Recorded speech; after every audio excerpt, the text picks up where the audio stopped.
பனி இஸ்ராயல்கள் காலத்தில் ஒரு நபி வருவார், அந்த தீன் வந்து ஒழுங்காக இருக்கும். அந்த நபி செத்து போனதுக்கப்புறம் அந்த தீனை மாற்றுவாங்க. மறுபடியும் அல்ல என்ன பண்ணுவான், இன்னொரு நபியை அனுப்பி அதை சரி பண்ணுவான். இப்போ இன்னைக்கு நமக்கு பொறுத்த வரைக்கும் ரசூலாவுக்கு அப்புறம் ஒரு நபி வருவாங்களா? வரமாட்டாங்க. அப்போது இந்த உம்மத்திலிருந்தே சரி பண்ணக்கூடிய அந்த வேலை நடக்கணும் அப்படிங்கிறது தான் அல்லாஹ்வுடைய ஏற்பாடு. இது எல்லாரும் நினைச்சா கூட எல்லாருனாலையும் இந்த வேலைகள் என்ன பண்ண முடியாது, செஞ்சிட முடியாது. அப்போ அந்த தகுதி இருக்கக்கூடிய தலைவர்களை அல்லாஹ் உருவாக்கும்.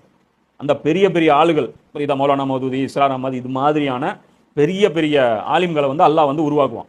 அல்லாமா இக்பால் தான் முஜத்தித், தீனவே புதுப்பிச்சு பெரிய ஆலிம் அவர். அவருடைய கீழே அடுத்த லெவலில் வரக்கூடிய ஆலிம் யாரு? அல்லாஹ் இஸ்ரார் அஹமது, மௌலானா மௌதூதி போன்றவர். இது மாதிரியான ஆட்களை அல்லாஹ் அனுப்பி என்ன பண்ணுவான், சரி பண்ணுவான். இது ஏன் இந்த சரி பண்ற வேலை நடக்குதுன்னு பார்த்தா, குர்ஆன்ல இருக்கக்கூடிய இந்த 3 வசனங்கள்ல தான் அல்லாஹ் வந்து அட்வைஸ் பண்றான். நீங்க பொறுப்பா இப்படி நடந்துங்க. அதாவது ஒரு நபிக்கு வந்து அல்லாஹ் எப்படி ஒரு பொறுப்பை கொடுக்குறானோ, அது மாதிரி இஸ்லாமிய சமூகத்துக்கு, முஸ்லிம் உம்மத்துக்கு பொறுப்பை உணர்த்தக்கூடிய 3 வசனங்கள். இந்த 3 வசனங்கள்னால தான் அவங்கவுங்க என்ன பண்றோம், வேலை செய்கிறோம்.